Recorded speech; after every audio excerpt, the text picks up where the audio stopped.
Hello, everyone. My name is Suzanne Hume, and I'd like to welcome you to our panel discussion. I am the Educational Director and founder of CleanEarthForKids.org, and I am joined tonight by some fabulous youth board members and interns who are excited to teach you and talk to you about some important things that they have learned. So we'll start with Leanna.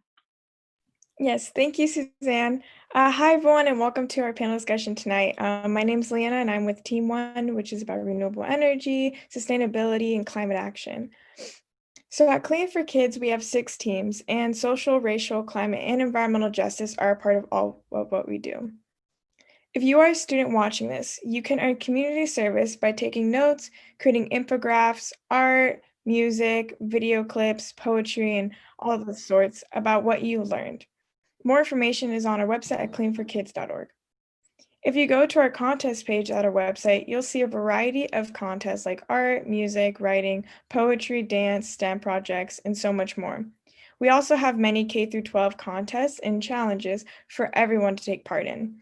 If you like to write poetry, we have a contest for you. You can write poems about our air, water, land, health, animals, and our forests. And speaking of all that, here's Anna to tell you about Team 2 and the Protect What You Love contest that anyone can enter through social media or our website. Hi everyone, good evening. My name is Anna and I work with Team 2, which has to do with public lands, parks, forests, wildlife, and gardens. So another contest we have is Protect What You Love. You can participate in this by sending us your picture or drawing of what you love and why we should protect it. Let's work together to protect our forests, national parks and wildlife, clean water, clean air, oceans, rivers, streams, and our health. You can take a picture or draw or write about your favorite animal or place and why we should protect it. We can post it on our website and social media to bring awareness and work to protect nature and our environment. So here we have a picture of an adult male saywhat owl. This is the smallest variety of owl in the Northeast that was rescued after his home, a Norway spruce, was cut down for Christmas. So the tree used to be 170 miles away in New York City at the Rockefeller Center. The tree was cut down about 170 miles north of New York City, and luckily a worker saved the owl. He had helped transport the Christmas tree and discovered the owl. It was taken to the Ravensbeard Wildlife Center, a wildlife rehabilitation facility where the owl is recovering. The owl hadn't eaten or drinking in days, but began to recover after getting fluids and food. After the owl recovers, it will be released on facility grounds in upstate New York. The center said a long return trip to his home may be too hard on the bird, but they are taking good care of the owl. Hashtag protect what you love.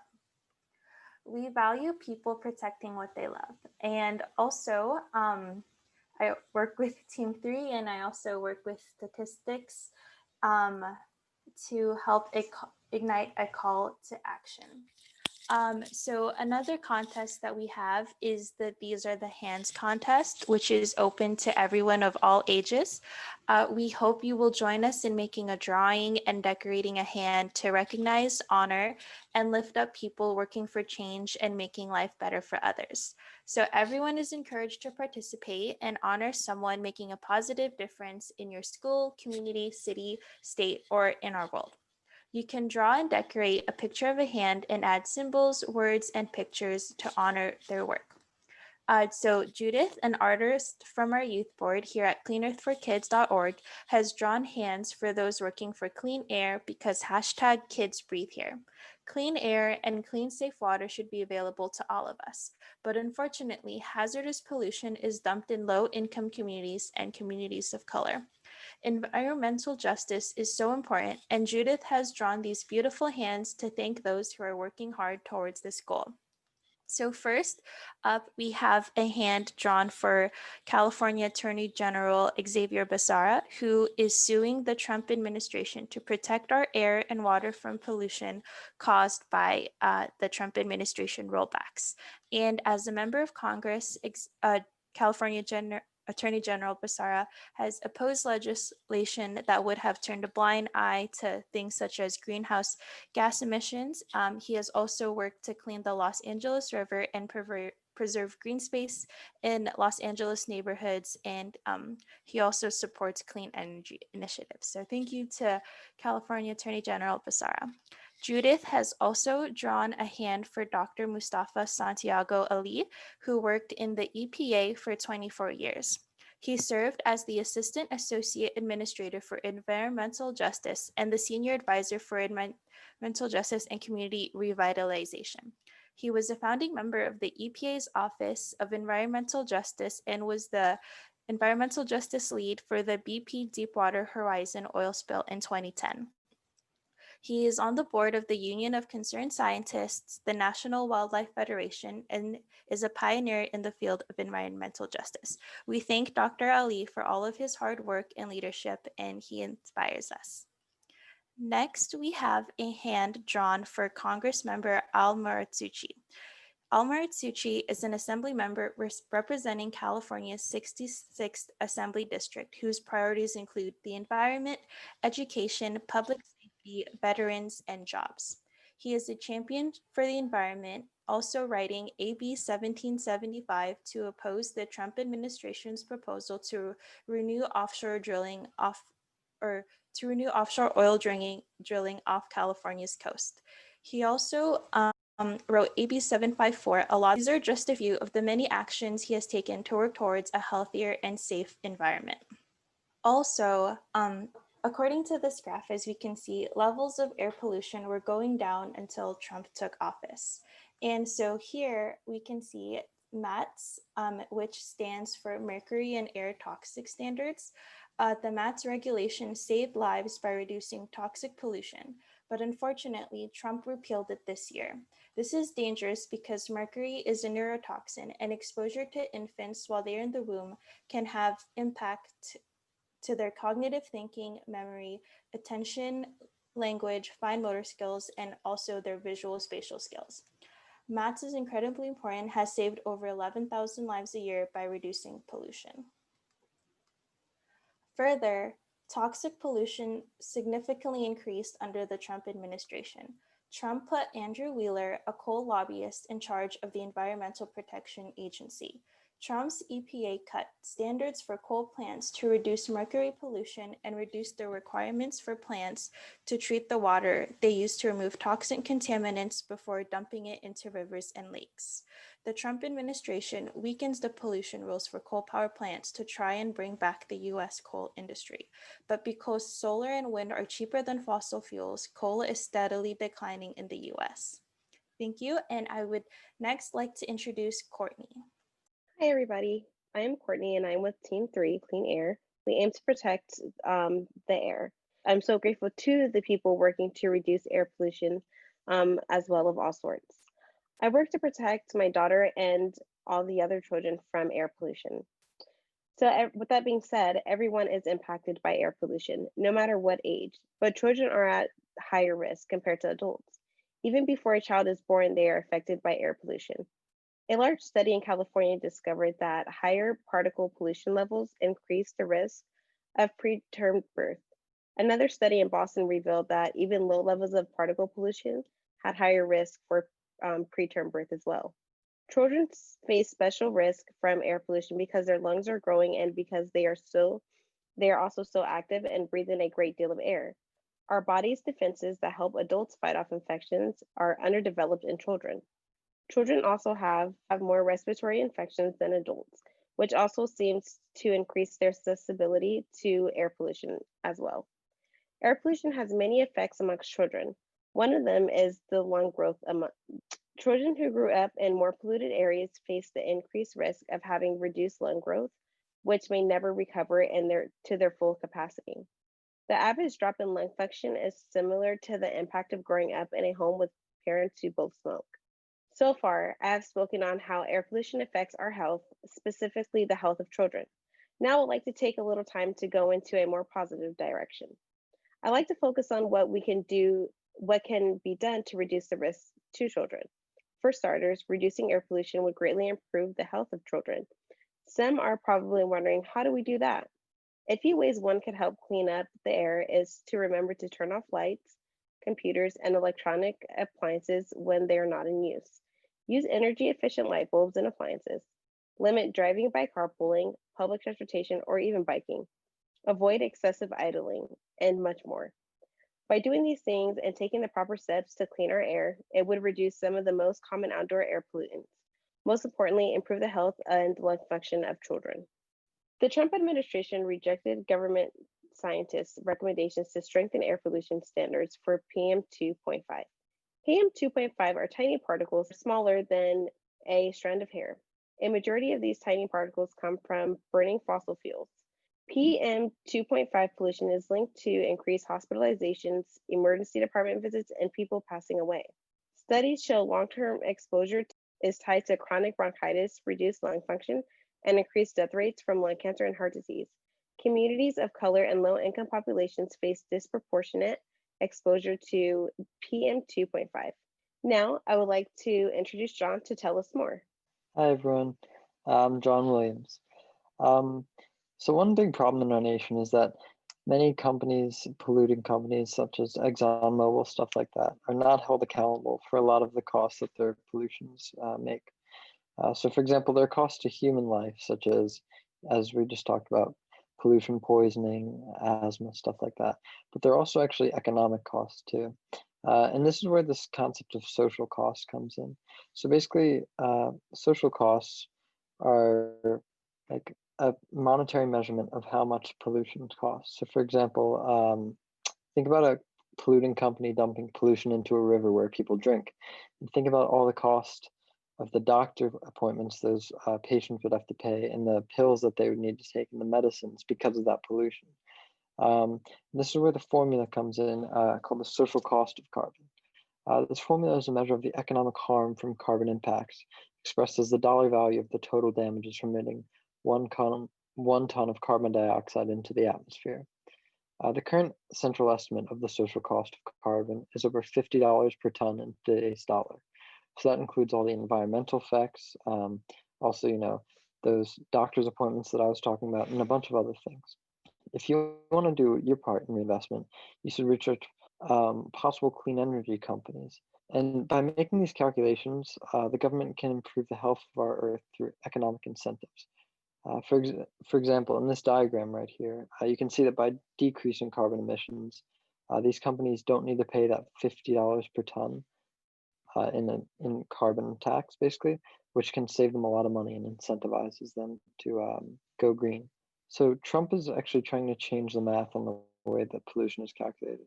For example, in one of his rollbacks, he allowed this Texas carbon emitting company to keep using a known loophole in the social cost calculation. Trump is claiming that cuts to regulations are good for the economy, but this is simply not the case. Sick workers and people are a drain on the economy, among many other things. So did you know that the EPA under Trump stopped funding for studies of risks of toxic chemicals to children's health? As you remember, Trump placed a former coal lobbyist to be in charge of the Environmental Protection Agency, and people from big chemical and pesticide companies were given jobs in the Trump administration. Yes, the EPA stopped funding children's environmental health and disease prevention research centers. So before Trump, since 1998, the centers have studied the risks to children from toxic chemicals and pollution. When Trump's EPA stopped the studies, this ended important studies underway at 13 colleges and universities. Important research to save children's lives stopped because Trump cut the funding. Prior to the Trump cuts, the program had many important accomplishments. For example, it developed a new method to screen people's blood for hundreds of chemicals in one test. There was a social media education campaign to help African American women and their kids avoid harmful chemical exposure. There's also research in the eventual discovery that young kids diagnosed with asthma were more likely to suffer from obesity later in childhood or adolescence. There was also research done that led to restrictions on the proximity of schools to major roadways in California due to pollution. There's also research which eventually made federal limits on arsenic levels in rice, which is very important because we all eat rice. And there's also research which eventually caused New York City to phase out diesel buses. With Trump leaving office, we will once again have opportunities to fund this kind of vital work. So I work on teams 1, 3, and 5, focusing on the cost and damage of pollution and working to help universities and pension funds divest from fossil fuels causing problems. Divestment is basically where institutions like universities and companies stop investing in carbon emitting companies and fossil fuel companies. So reinvestment, on the other hand, is essentially where those investors take that money and instead put it into green energy products and companies. So here's actually a chart I found off Google of an ETF of green energy solutions. And essentially an ETF tracks all of the stocks in a single sector. So there's an ETF for, hotels, ETF for maybe car manufacturers. As you can see though, there's been a lot of investment into green energy solutions in the past year. Since March, investment in these green energy companies has almost doubled. So you see in March it was at 30 and now it's almost at 58. If you actually want to do your part, one way to do that is to put as little as $1 into these funds. Because basically when that chart goes up, that's more money that green energy companies are able to use to, research new and better technologies and stuff like that. Our priorities as a nation must be to be the leaders of climate action in the world. We must set an example for other nations to follow, use our research, innovation, and even our capital to invest in funds like this to save our world. Thank you. And now here's Leanna to discuss NIPA and the Trump rollbacks and multiple sources of information. Thank you, John. So hi again, it's Leanna, and I'm going to talk about NEPA, which is the National Environmental Policy Act. This foundational environmental law has been protecting us for decades. So it basically guides agencies on how to consider the environmental impacts on large-scale projects like cross-state pipelines, and also works to protect communities. It's a big environmental justice law, and that's why it's considered one of the foundational environmental laws, because it not only covers, basic environment, but also people that are being impacted as well. The Trump administration has continued to cut and weaken, exempt, and just so much more for environmental reviews for major projects. And these projects can have a really big impact on their areas. And these environmental reviews are supposed to help make sure that impact is minimized. He's also pushed through oil pipelines that will poison drinking water for millions of people when they leak. And pipeline leaks and oil spills are very common. So to push through projects and let big polluters pollute is just horrible. And the Trump administration has changed the rules to exclude more projects from this type of review. And it reduces the numbers of effects and alternative agencies that they must consider other effects that, besides just environmental impacts.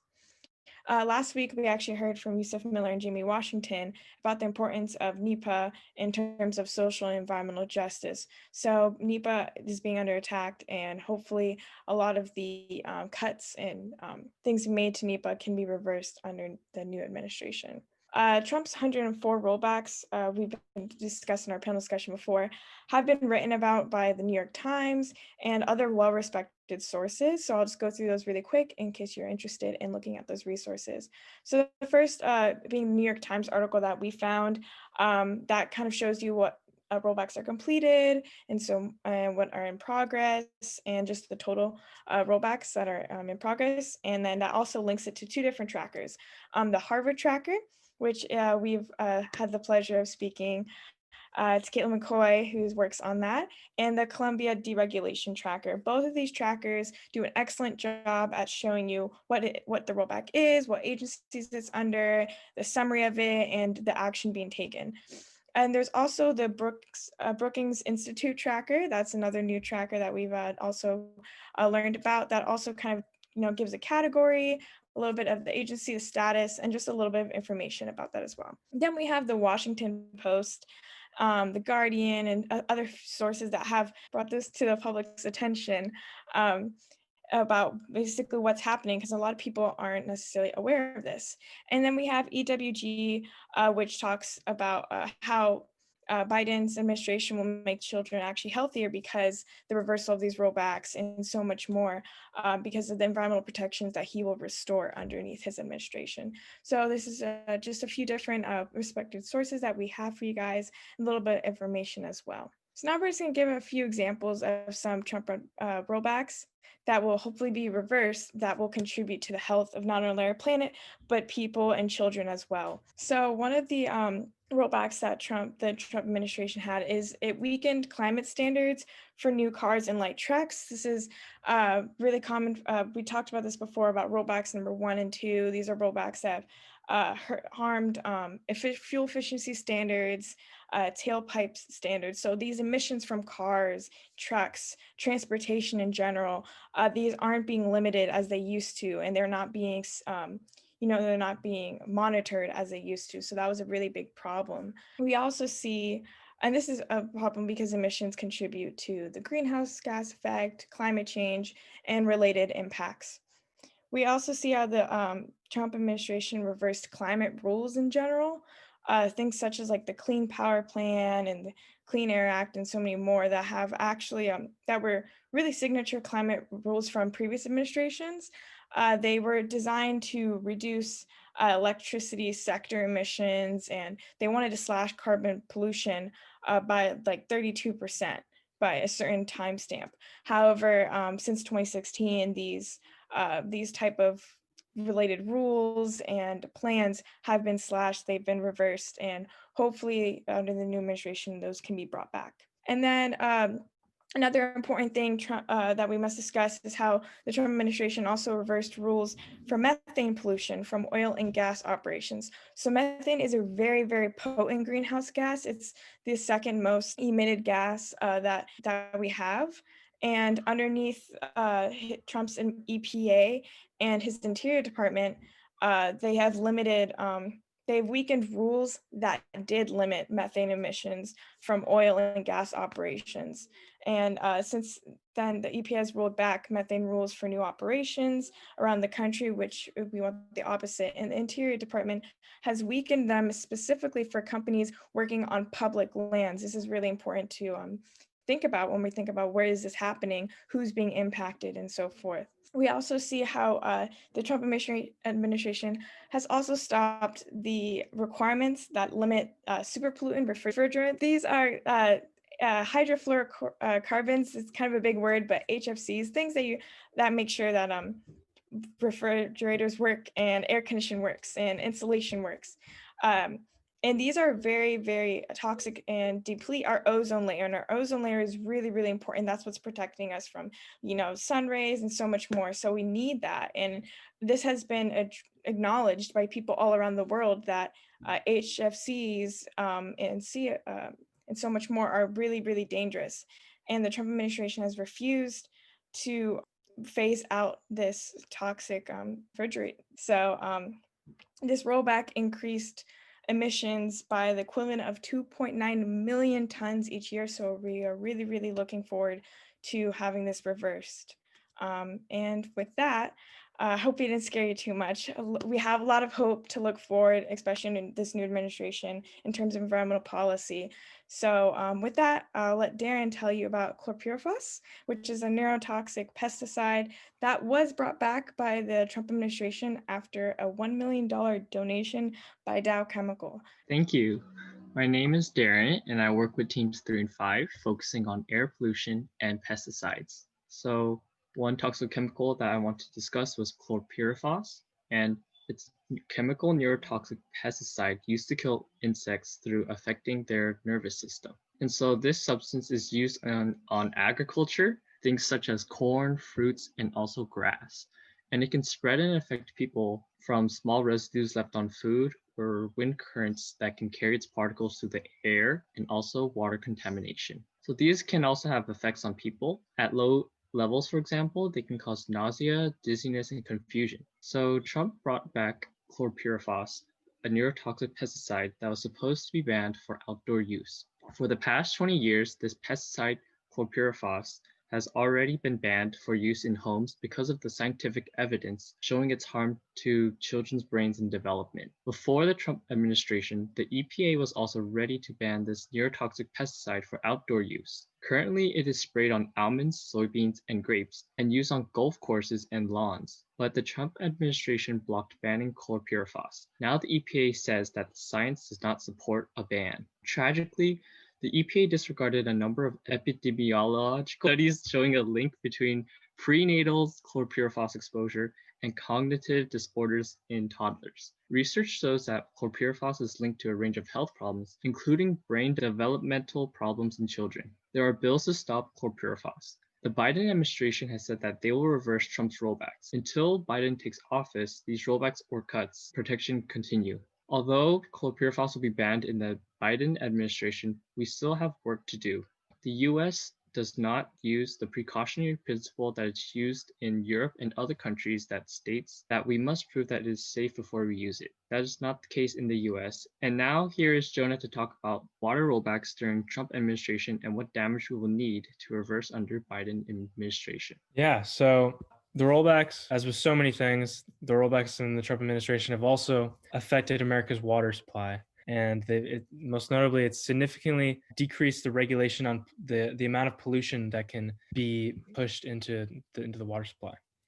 So, for example, some of those examples of cuts, like reducing protections for our lakes and our rivers and our tributaries and wetlands, was that he revoked the Waters of the United States rule and replaced it with the Navigable Waters Protection Rule. Now, both of these, they describe what areas of water are protected, right? So the original rule, the Waters of the United States rule, was far more expansive than this new rule, and far more of America's water supply was protected from pollution under the original rule. And the U.S. Geological Survey estimated that federal protections would be gone for 18% of streams and rivers, along with 51% of wetlands under this new rule. Those percentages account for the drinking water of 117 million people. This map shows that the waters that are no longer protected from pollution, and the wetlands are the brown on the map, and the streams are the red. From this map, it's pretty clear that this is a really significant amount of water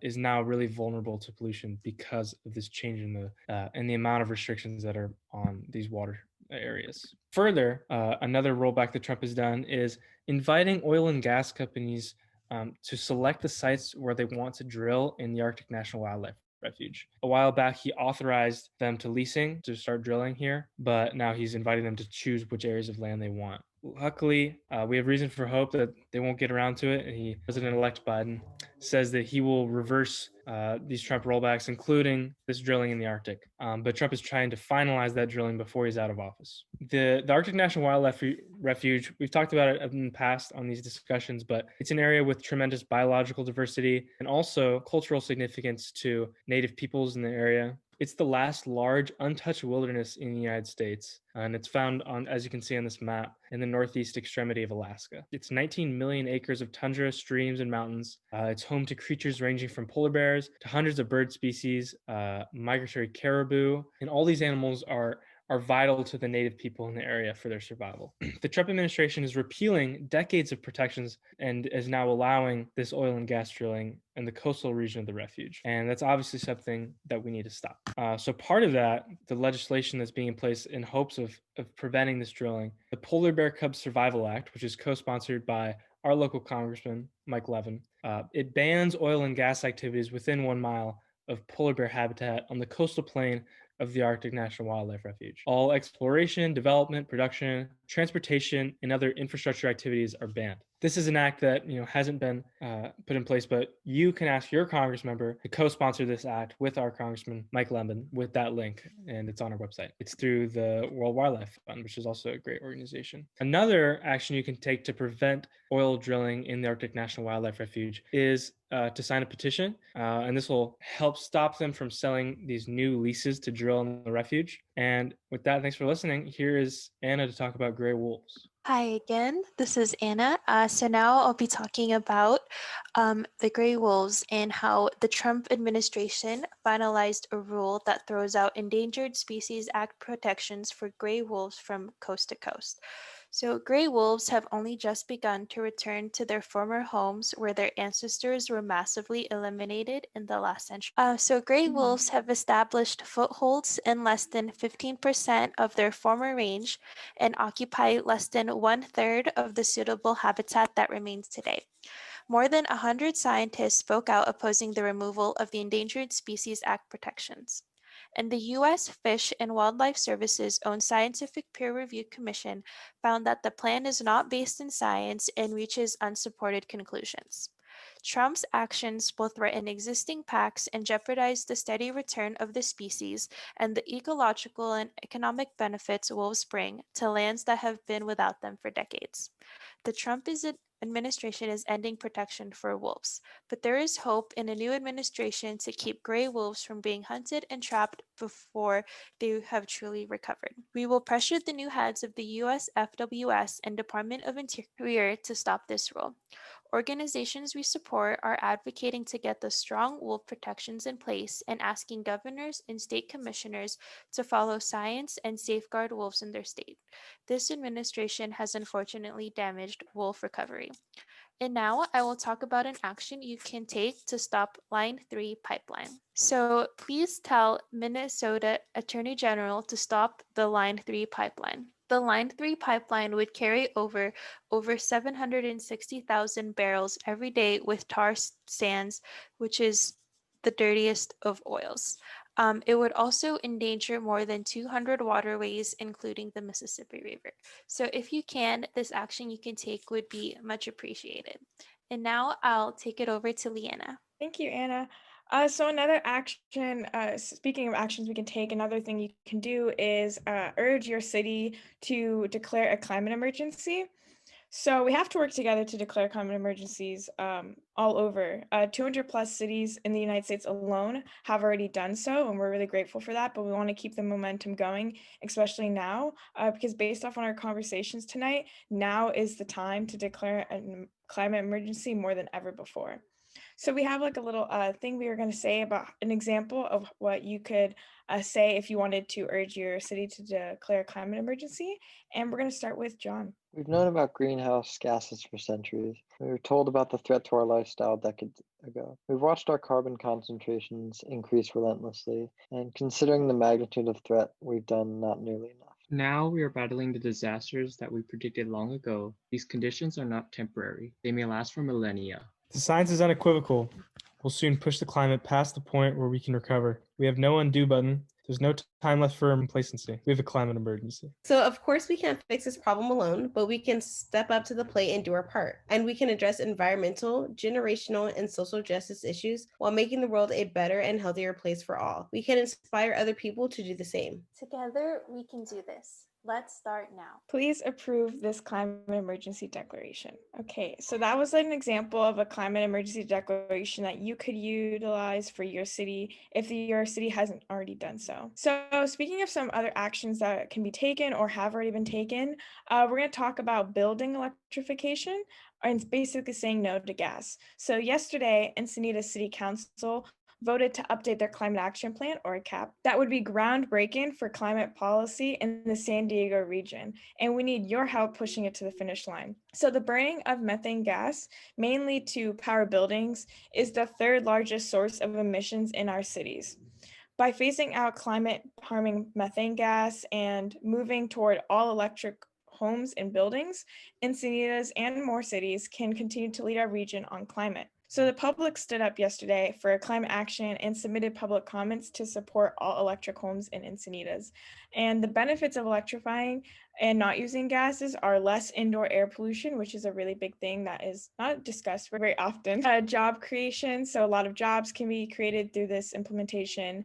And in many cases, cheaper construction and utility costs, which is really great. And it's a great thing to have. And another thing I'm going to briefly discuss in terms of actions that are being taken is AB 617. So in 2017, Assemblymember Cristina Garcia authored Assembly Bill 617 or AB 617. And this was created to address air pollution impacts in environmental justice communities. But that's why I have up here on the screen like a Barrio Logan, which is in San Diego, is a big environmental justice community that we have to work on in terms of air pollution and other sorts of pollution, and is a big environmental justice overall. But anyways, continuing on, this program requires local air districts and the state air resource board, or in our case CARB, California Air Resource Board, to reduce air pollution in these most impacted communities. And some additional state bills provided new funding to support this program as well.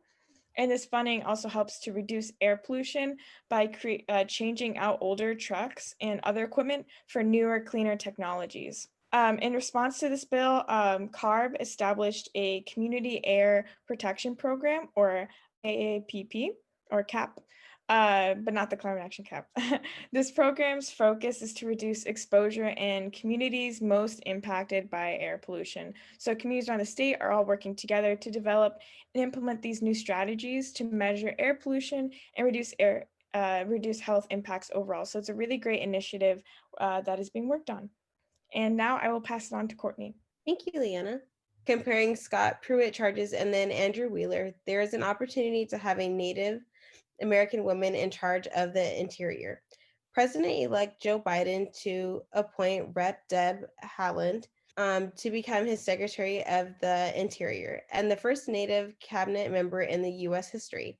She's already being vetted by the transition team, and her appointment would show real progress in how we must reimagine America as a more inclusive, just, and forward-thinking society.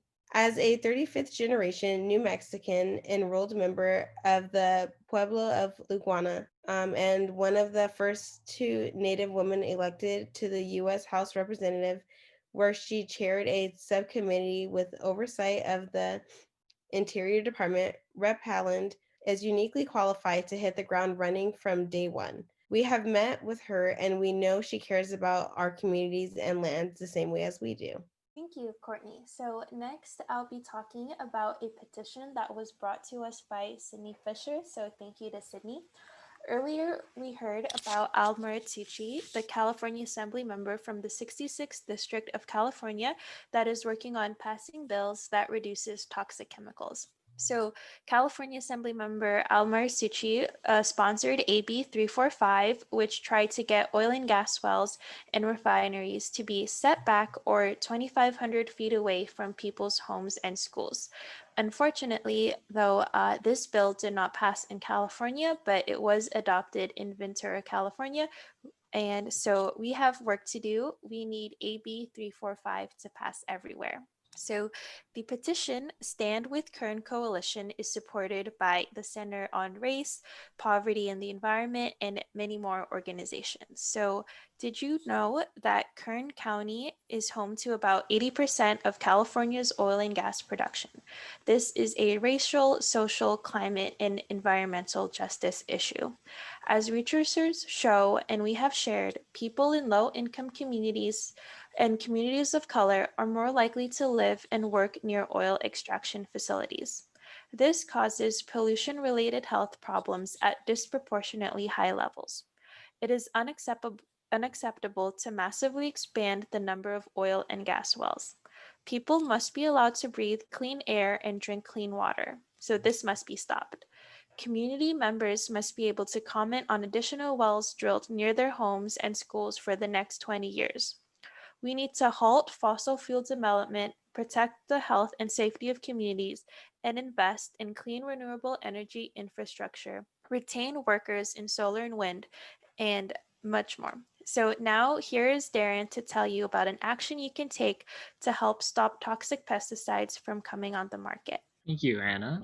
To help stop toxic pesticides and chemicals from being used in California, you can join us for a weekly action you can take. We are forming teams in other states as well. So each week, about 10 new pesticides try to gain approval to be sold. Before they are allowed to be sold, people have an opportunity to write the reasons why they should not be allowed on the market. So we divide up the list of pesticides and research the main ingredient of a pesticide that is being considered for approval by California Department of Pesticide Regulation. We hope you can join us on Team 5, Pesticide Response. You can cut and paste a form to guide you, and we are here to help. We cut and paste or list the pesticide brand name and manufacturer, the tracking number, active ingredient, reasons to not approve, the manufacturer intended, wanted to use it, outdoor or indoor, links to research about the pesticide, and the date and your name. Another weekly action you can do is to make calls to schedule a time for people from school districts, cities, counties to meet with us to discuss the pesticide they're using and talk about alternatives. We also make calls to invite people, schools, cities, and other organizations to participate in activities and actions. If you're someone who likes to research or someone who likes to make calls or work on projects, STEM, art, music, writing, video, or media, please let us know. Now I leave John Williams the floor. There's a movie called At the Heart of Science, which is understanding the fight for climate change and justice. There's also a movie called The Condor and the Eagle, which is an award-winning documentary that takes the viewers on a journey through environmental and social justice movement. A movie called Power Trip, which is the story of energy on PBS. It's a 6-part series on basically the history of energy, and it talks about investor-owned utilities versus nonprofits providing energy. And here's Jonah to remind us to get into nature. Yeah, given this time that we're in right now, where it can be difficult to find good ways to relax, to get out of the house, getting out into nature is a really good, safe way to do that. Things like planting trees, gardening, hiking, walking outside. That's just super good for your health, especially that we've seen that mental health, especially in people our age, is really struggling right now. That's a really good way to prioritize your mental health. And also, being connected with nature is a really good way to motivate you to work to protect it, as everyone on this panel is doing tonight. And thanks so much, everybody, for being here. And remember to get outside and have some fun. Thank you. And please remember that you are all loved. Thank you and good night. You are welcome to stay on with Suzanne. The youth and interns will be hopping off the call soon, but we look forward to seeing you soon. You are welcome to follow us on Twitter, Instagram, and Facebook, and check out our website and YouTube channel. Please take care of yourself.